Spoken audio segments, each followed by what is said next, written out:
Welcome to the Manuscript Academy podcast, brought to you by a writer and an agent who both believe that education is key. The beauty is the people you meet along the way, and that community makes all the difference.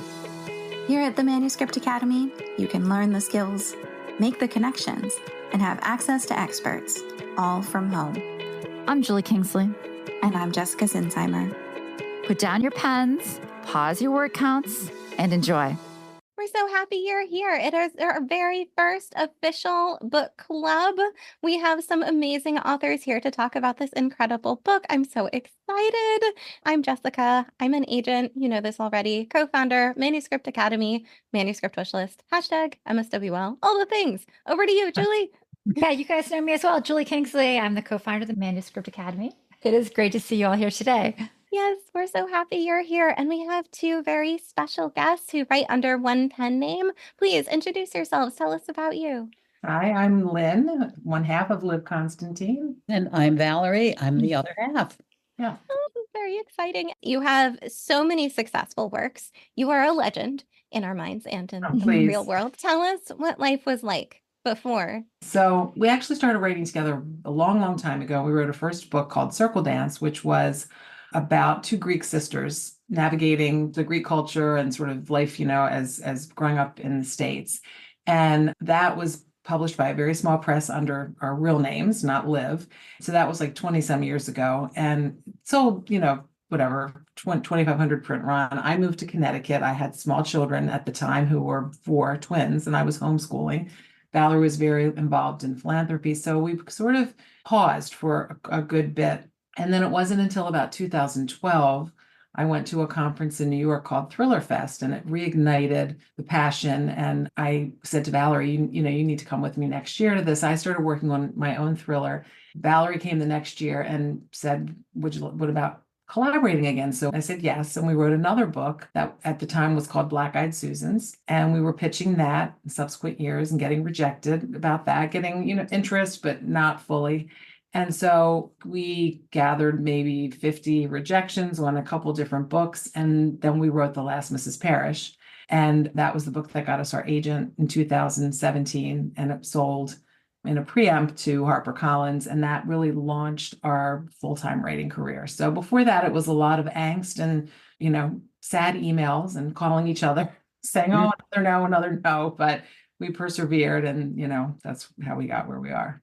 To add to that, I did go the following year to the conference with Lynne, surrounded by tons of writers, and a lot of them, for example, like Lee Child and, writers who are so prolific and have done such a great job. And it's intimidating. Everyone was friendly and they were wonderful and helpful, but you kind of look around and think, can I do this? And then you find out that you can. You can do it if you just persevere. Well, I'm so curious. Okay, so I don't have a sister, but I've seen sisters, and the nuances of sisters and all of it. So tell me how you work together. Like, is there like a big sister, little sister vibe? Are you guys equals? Tell us everything about that. We're very much equals, very, very much, even though one of us is older. Guess so, yes, being I'm the older one, obviously. It's fabulous. I have to say, collaborating is just amazing because you have somebody who knows the characters and the story as well as you do, and somebody to just bounce things off of. And so I think it ups the ante, the story, and makes things percolate in a way that when you're just writing by yourself, maybe it takes longer to get to that point. So that part of it is terrific. And we have a great time. We have a lot of fun.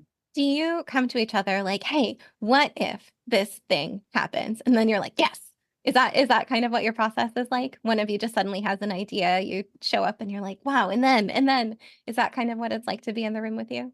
Yeah. We brainstorm. So, every book has been different. Like the Last Mrs. Parrish, which is the one we're talking, that actually came about just in the course of a normal conversation of talking about women who target someone solely for financial gain without regard to whether or not the person was married or, the kind of mercenary type of behavior, and said, wouldn't it be interesting if things didn't turn out the way she intended? And that was the idea from which The Last Mrs. Parrish was born.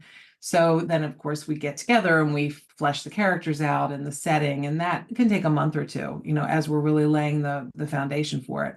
And then other times, like for The Stranger in the Mirror, the idea was just, we'd love to write a book about amnesia and, in a different way. And how would that work? Because we were always attracted to sort of movies and shows about that. Sometimes it could even be a joke, like The Wife Stalker. I said to Valerie, what if this was about a wife? And then I can't even tell you what she said, it will spoil it. But she made like a joking comment and we looked at each other and said, yeah, that's it. So it really depends on, it can happen any number of ways for us. So I was really trying to figure out your process. And you have multiple points of view. And I was just like, okay, do each one of you take a character or do you work on scenes together? Like, tell us about the process. The process has evolved because we did originally each take a character, although for The Last Mrs. Parrish, even though one of us took Amber and one of us took Daphne, we still wrote in the other's point of view as well, just not as much.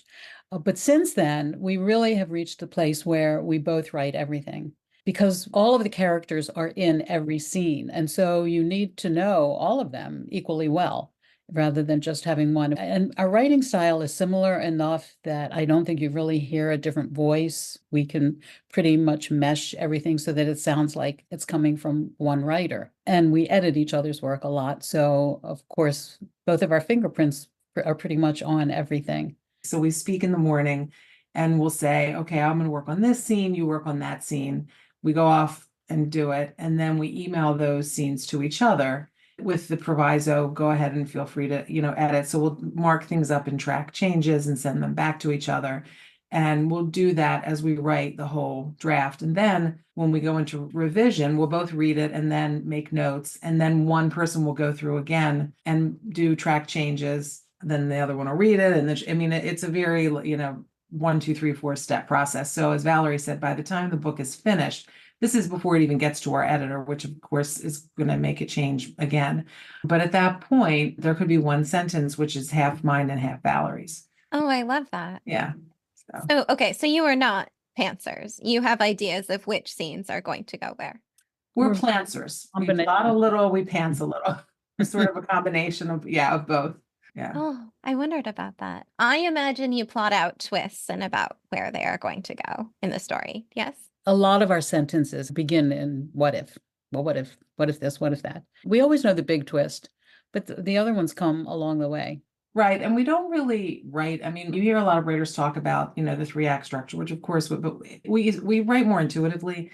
So it's not like, okay, by page, 90, this has to happen. It's really not. We really try to just make every scene its own entity. And we want to end it, if not on a cliffhanger, on something, a question or, a reason for someone to turn the page. So I feel it would be very constraining to have to look at, here's the format and here's what you have to do. We just tell the story pretty much. We were just talking about that in a workshop last week, that when it's a transition point, you have to give the reader a new question or a new idea, because that's when they're most likely to leave. So I'm just very happy to hear you saying that too. I was also happy to hear you say that you felt intimidated when you were pitching agents, because I think a lot of writers think that if they're going to succeed, there will be no intimidation. The whole thing will be easy. And that is not true, is it? Not at all. No, the intimidation factor really never goes completely away, I will say, because it's such a holy grail to get the agent, as we all know, and it took us several years. And as I said, many rejections. And the agents are lovely. That's the thing. It's not the agent's fault. It's just, I think, the way that the process has been. So yes, having that opportunity to pitch, you feel like you have to get it right or you're going to mess up. And we did come to learn that it was much more important to just take a breath, kind of try to relate on a human level, because they're going to read your stuff later. You're not going to blow it in that initial encounter.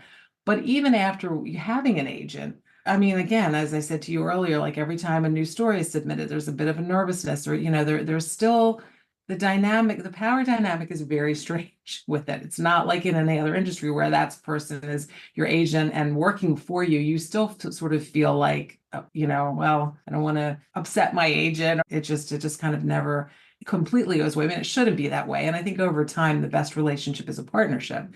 And we certainly feel that way about our agent. I'm not intimidated by her. but I still want her to like what I'm writing, right? That part Right, never right. goes Yeah. away. Yeah, you want it to be the best it can Yeah. be. Yeah, for sure. I will tell you a secret. It's a little strange on our end too.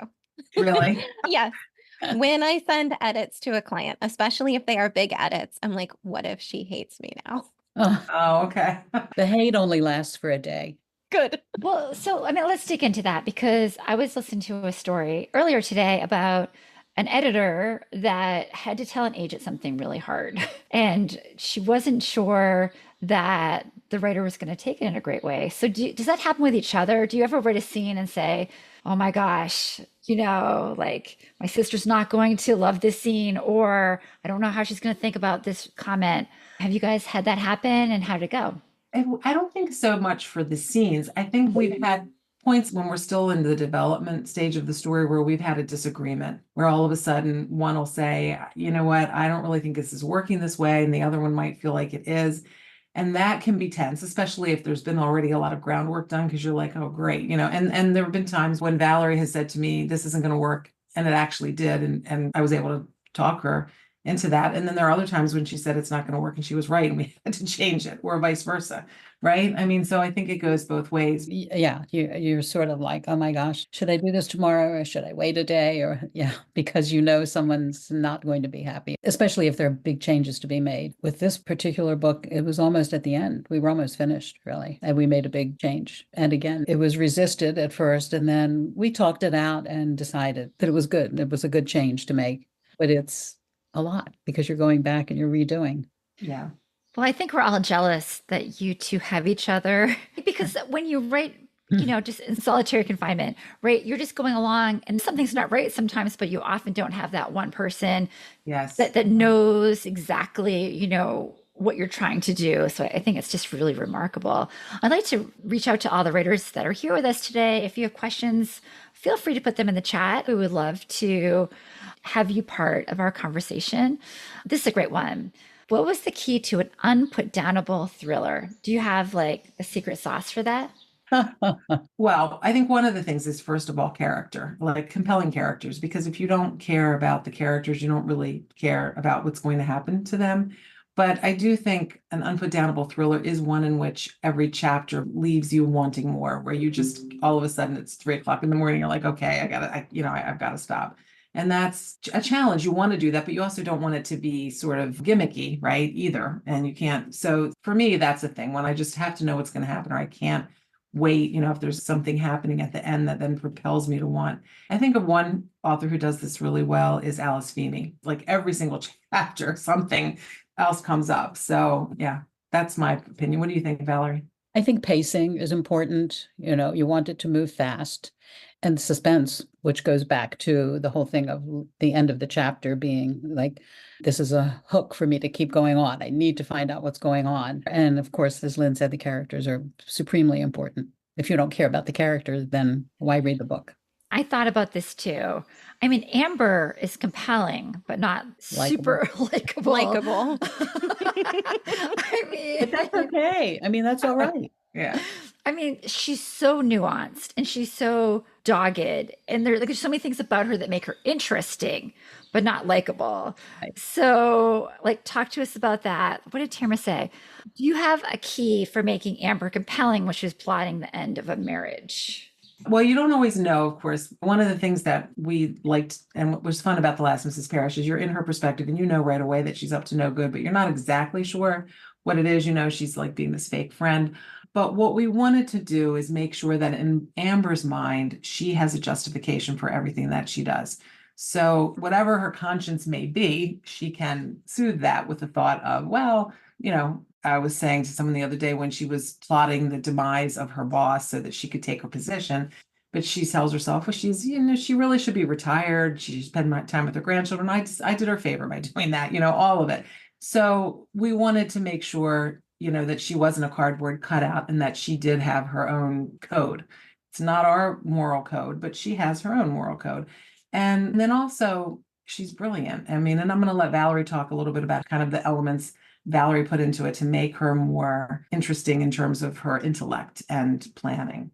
she is very smart. She's not some dummy who's just looking to find somebody to glom onto for money. And she's very methodical in her research and her planning.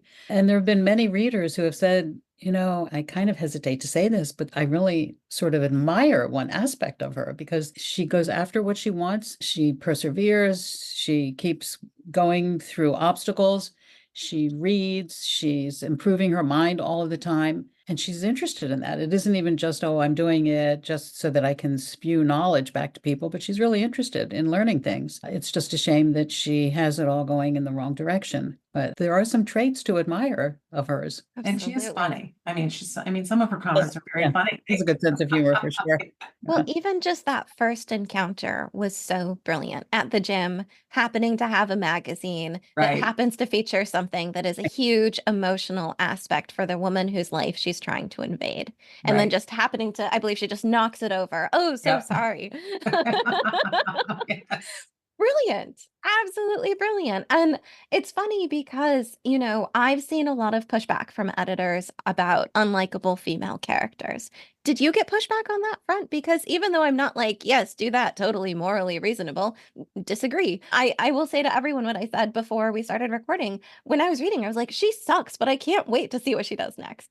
Well, we have an agent who I won't name who said, why is she trying to steal someone else's life? Why doesn't she just get her own life? Get a life. Oh, Yeah. And we did put in the query letter that it was a psychological thriller. So, but fortunately, right away we were preempted. We had Harper and William Morrow both interested. So we didn't have a lot of other editors that wrote back and said, we don't like this character. And also, I think after Gone Girl, that changed things a lot where, you do have a lot more characters who are not likable, but interesting. So could you tell us a little bit about your pitching and querying process and things you put into your query letter? I think we just kind of did a summary and I think talked about our social media presence. I was involved with ITW at the time, International Thriller Writers. So I kind of mentioned that because it's always helpful. If you have relationships in the writing community, that's, helpful in terms of getting blurbs and that kind of thing. But just trying to make the pitch professional, friendly, making sure that you follow the query guidelines to the letter. So, whatever, if they're asking you for 2 chapters, don't attach the whole manuscript. Or if they're saying no attachments, make sure you don't, because anything like that's going to get deleted. Don't spell the agent's name wrong, just kind of common sense things, right? Look and see what they're looking for. And, there are also now lots of freelance editors who will, for a very reasonable price, write your query letter for you that will help you with that. And I think that's not a bad idea because this is your first, the first introduction that an agent is saying to you, and you want to make the very best impression that you can. Yeah. Tell us about how you pitch this. Like, do you have an elevator pitch that worked really well? We're always curious about that. The last Mrs. Parrish? Yeah, you're assuming our memories are that good from 8 years ago.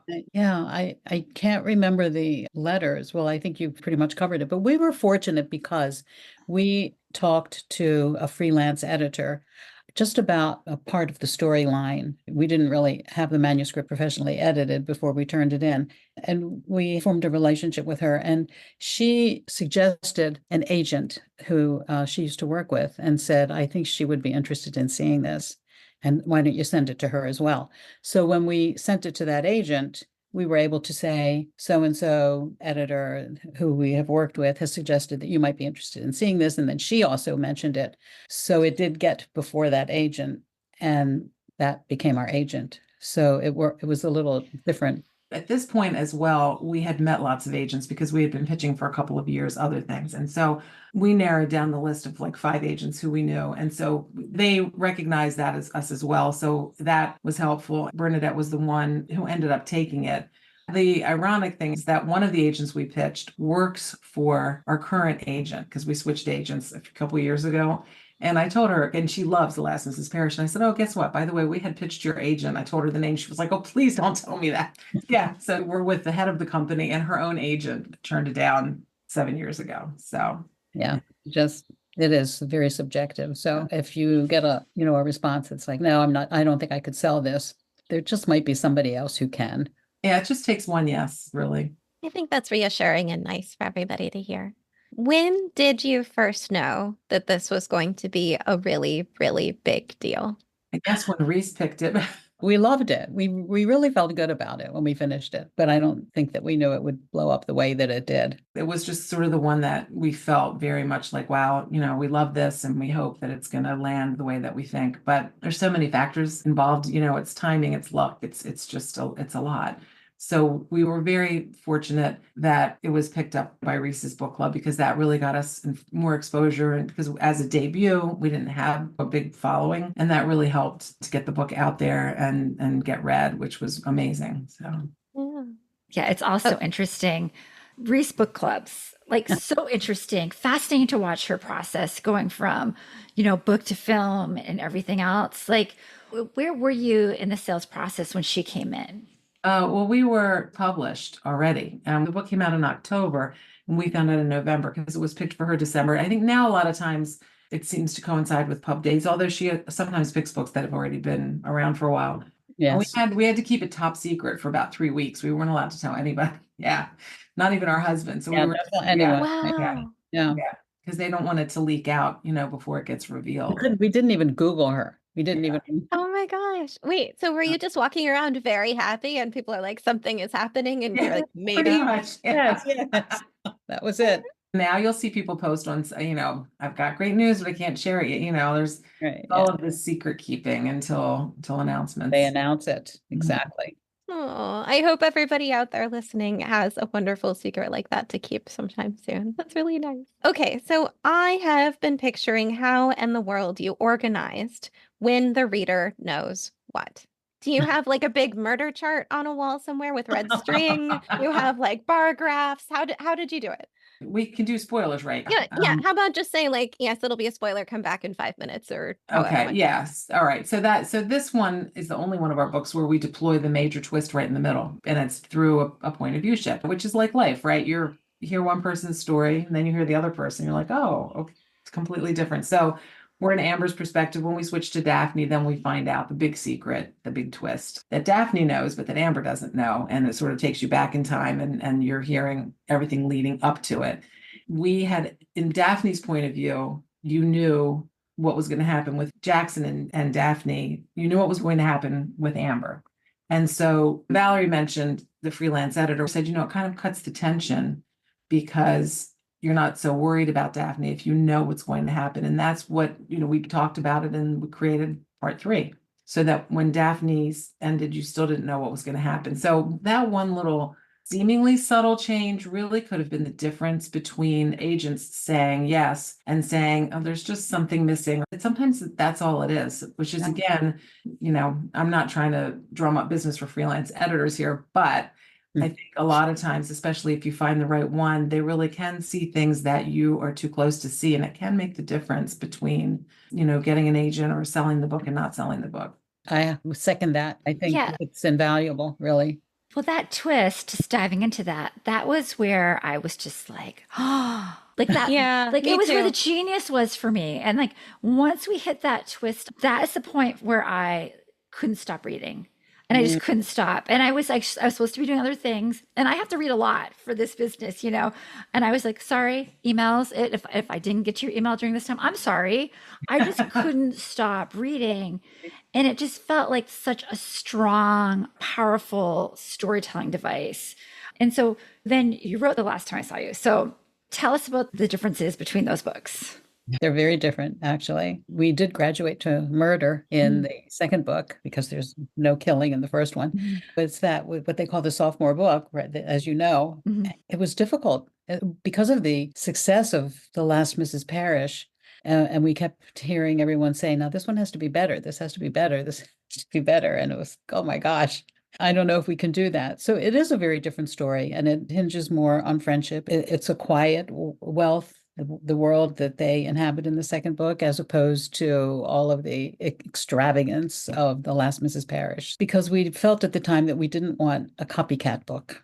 And so it's not a copycat. Yeah. I mean, it's definitely more like a locked murder mystery, which is very popular now. At the time, it wasn't as much.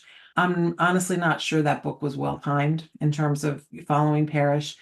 The Wife Stalker, which was our third book, would have probably been a better second book after The Last Mrs. Parrish, because it was more in that same vein of not even so much the glamour, but just kind of the love triangle piece. And then, of course, that came out during the pandemic. So this is what I mean, where you just can't control, you can have all the best laid plans, and our whole book tour was canceled. I'm It sorry. came out in March, I think, of 2020.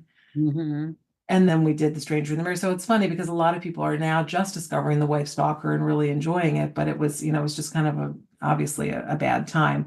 So yeah, that's kind of how all of that happened. And we really never planned to write the sequel to The Last Mrs. Parrish. But when we wrote the prequel, which is The First Shot, which is Amber's story, a new character emerged that we really loved. And that was when we began to be able to envision where we would take these characters. And that's how we decided that we would write the sequel. So one of the things, and again, we will mark this as spoiler, when we had that POV shift and when we realized that Daphne was so much more aware of what was happening than we gave her credit for, that answered so many micro questions that I had and then put down and then Right. had and then put down. Because I was like, there's no way she has no idea, right? And then I was like, oh, maybe the author just isn't paying attention. No, everything was completely on purpose the whole time. And that was so incredibly gratifying. It's just so cool because if we were, in fact, to, as I said, make a murder wall and connect all the threads, it would be so Right. complicated. Right. Yes. Yeah. Very impressive. I thought that was incredibly cool. Thank you. Yeah, all of it, like pretending that the perfume made her itch and then knowing that Amber would buy it and gaining the weight and Right. it's all of it which was very intentional. Yeah. Getting sloppy. Yeah. Well, Was- he required even, wasn't it like they were supposed to get a ruler and measure how far apart the glasses were and things like that? He wanted everything exactly a certain way. And it was so interesting because she'd spent so many years trying to anticipate the things that would upset him. And now she was armed with all of that knowledge. Gosh, I thought that was so cool. I admit I even thought about sending the book to someone with a terrible husband in case it gave her ideas. Oh, wow.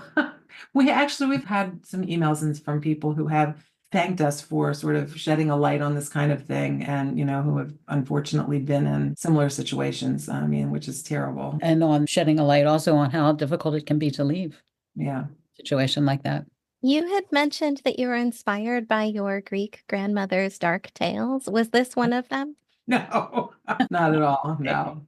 No, she had other ones. Yeah. Oh, I like that. I was wondering if it was sort of a, just in case you ever find yourself in a situation like this kind of story lesson. Here's a question from the audience. Your books are so seamless. What advice do you have for writers collaborating on a project for the first time? And how do you know that the collaboration process is going to work out? That's a great question. You have to have the right collaborator, which you don't always know, I guess, until you try. The only thing I guess I can talk about is how Valerie and I make sure that it works. And that is that even though we're sisters and we're so close, if there's something that needs to be changed, we're very diplomatic about how we ask about it. It's a very safe space. So I can send a first draft to Valerie and saying, I know this is not great, and she's going to very kindly go and do her edits and vice versa. We actually also have a collaboration agreement that we had drawn up that kind of outlines the rules of engagement. And if one wants to stop, the other can use the name, all of those things, just so that down the road, you don't have any issues. So I would say just be very clear about what your goals are and what you're both agreeing to do. And I guess you really don't know until you try, I would say. Wouldn't you say that? I would. The writing part, obviously, you have to be able to mesh eventually, unless you're doing something very different where you do need two different voices, and that's fine. But just going back to what Lynne said, I think one of the most important things is to be respectful of each other. We do know a writing duo. Yeah. That they fight with each other and they say awful, mean things like that.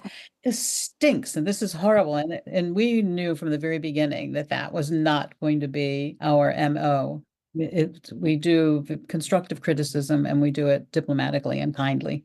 Wow. I'm picturing them getting into one of those like inflatable boxing rings with like the big foam bats or something, just like fighting.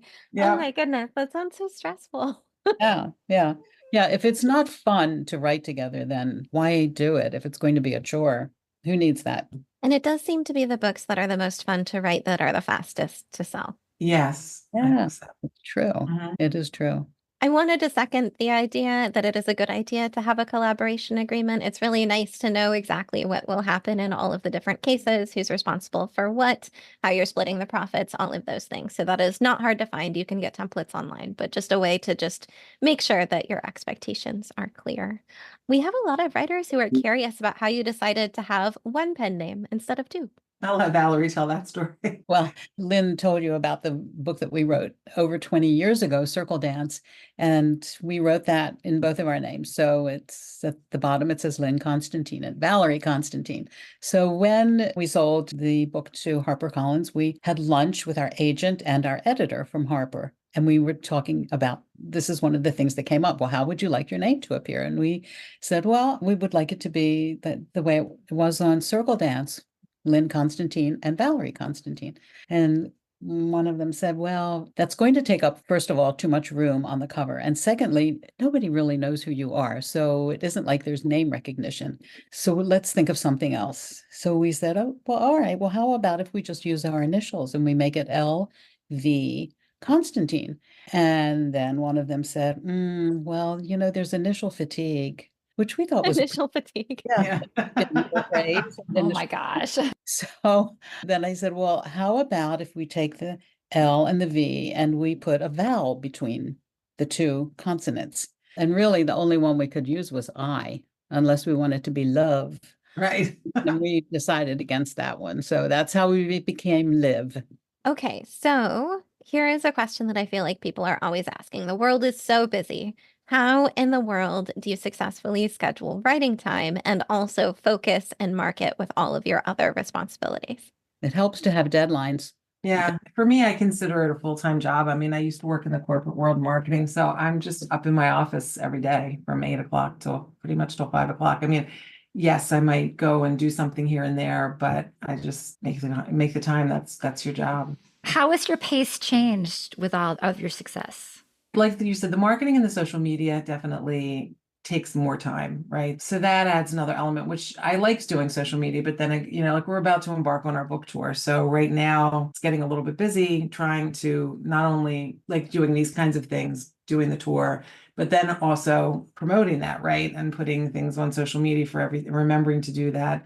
Also, we get asked to blurb a lot of books, which takes time. And because we have been so grateful, especially when we were newer, to having people blurb us, that we've tried to do more. We're slowing that down a bit now, just because it has become really a bit overwhelming. So, I mean, like it's pretty much a full-time job. This might be a good time to read some of your blurbs. I will do that. Filled with envy, deception, and power, it's a great reading escape. And there's a thrilling twist at the end, Reese Witherspoon. Will keep you up in a can't put it down way. It's a talented Mr. Ripley with XX chromosomes, the skim. I mean, it's amazing. One more, utterly irresistible, pivots on an enormous and satisfying twist. The pages keep flying, flying, flying by. USA Today. Fabulous. Thank you. Thank you. Yeah, I mean, it's always nerve-wracking waiting for those reviews. So it's especially nice when they are nice. So it's not like you get to a point where everything is easy and nothing scares you.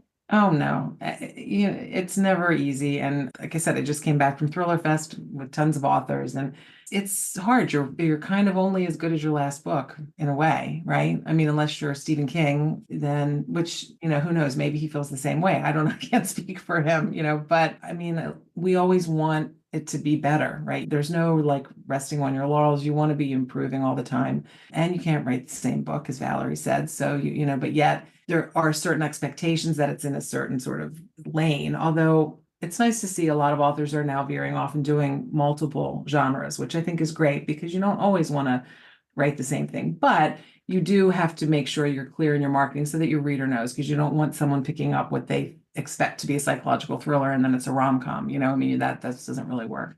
So I think it's, it's always challenging. And then you've got AI. I mean, there's just always something new coming along to contend with. But just like anything, right?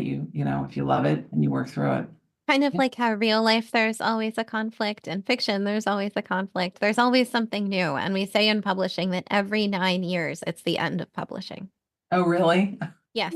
Where are we in that cycle? Well, we just hit the AI thing. So that's obviously the end. And then I guess before that, well, there was 2008. There was, the financial collapse. That was very bad. So yeah, about every 9 years, something is said to happen, all the way back to supposedly when we started serializing novels in magazines. That was the end of publishing in Charles Dickens' day. Oh Yeah. my gosh. So that's the trend, huh? Right. Yeah. So hopefully, well, then we're emerging out of that. So we should be sort of on an upward spiral, hopefully. Yeah. Yeah. right. Well, COVID too, that just made everything so strange and nobody working in the office, right? And paper supply issues. Yeah. Is there anything about best-selling author life that surprised you? I think maybe just what we've been talking about. You still have to work just as hard to stay there as you did to get there, I would say. Wouldn't you say, Valerie? I would. And I would also say that by the time something that you hope does really well and it becomes successful, you're working on something else at that point.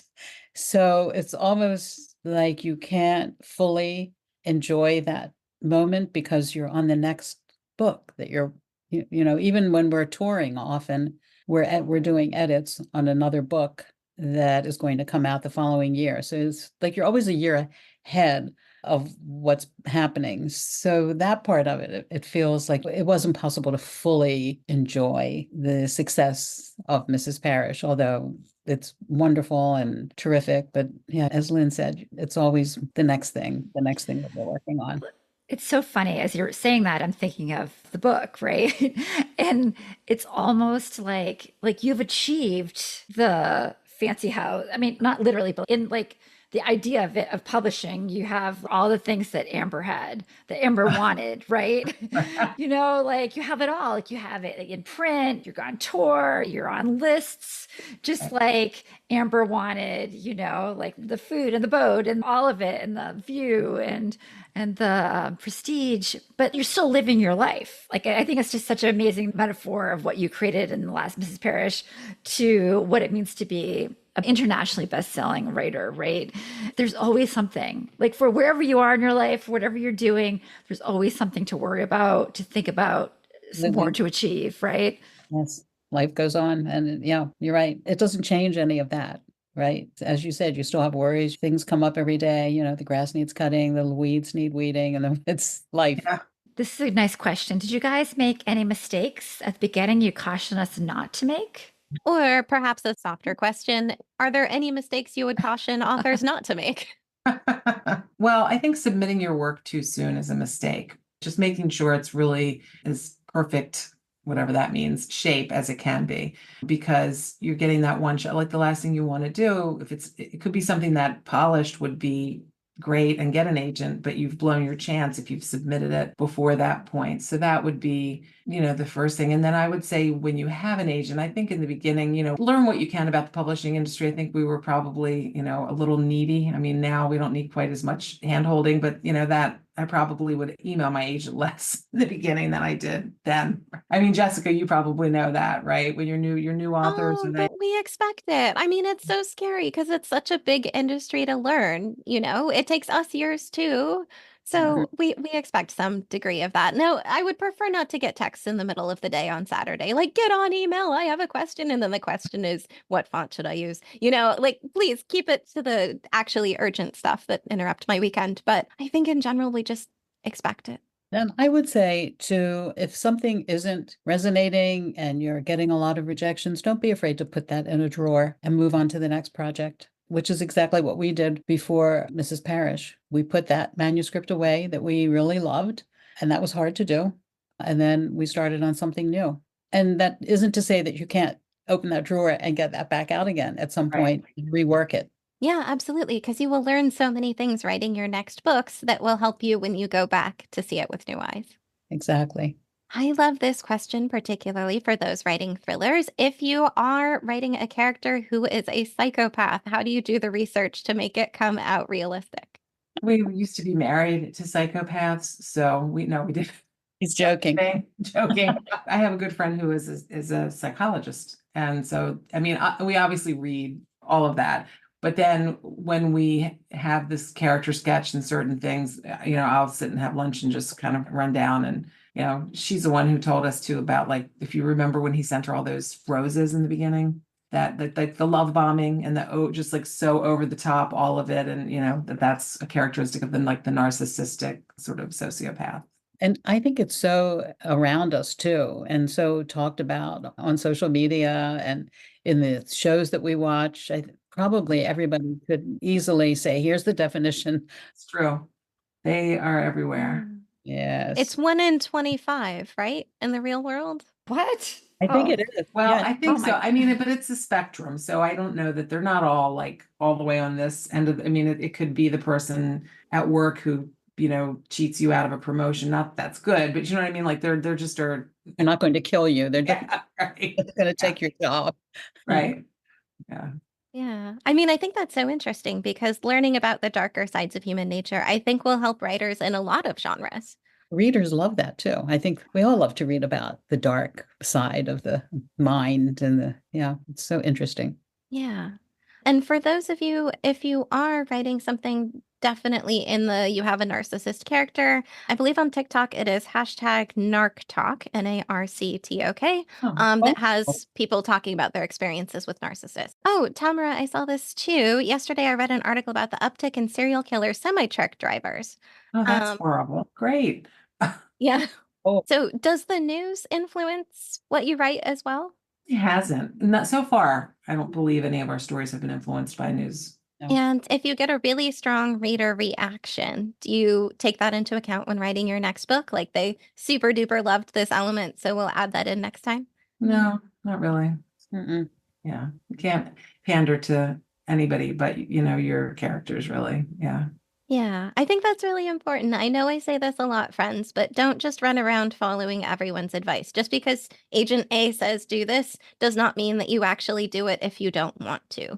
You could chase around feedback your entire life and just exhaust yourself. So, yes, if you see a pattern and you agree, go for it. But don't just follow around everyone's advice all the time. You'll lose your own voice. Yeah, I mean, and you can't follow trends. I mean, the problem is, it's at least a year cycle by the time your book is sold before it's going to come out, if not more. And by the time that happens, whatever trend that you might be seeing is going to be, could be over. And I mean, and plus just, it's like you said earlier, the book that's fun to write is the book that's easier. So there's something about having your heart into it and enjoying it as opposed to, we're not writing nonfiction treatise on things. It's different. You have to have the emotion, I think, and the attachment to it. And I love this question. How do you let go of perfectionism? I have a writing partner who's rewritten a scene countless times, but it literally gave me chills the first time I read it.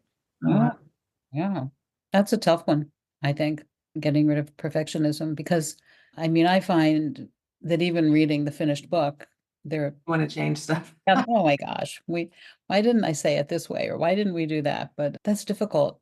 But that can also be a good thing to have because you are continually improving it because you're going to write many drafts. The first draft is usually pretty awful. And so the perfectionism comes in then to just keep making the prose shine, you hope. So it's a double-edged sword. Yeah. Yeah, you often have to go through that phase of a first draft you hate to get to a final draft you love. Mm-hmm. Okay, so this is one thing we ask everybody. What is your number one tip for writers? Perseverance is Mine too. Just keep writing, sit in the chair, put your butt in the chair and write. I love how you both had the same word.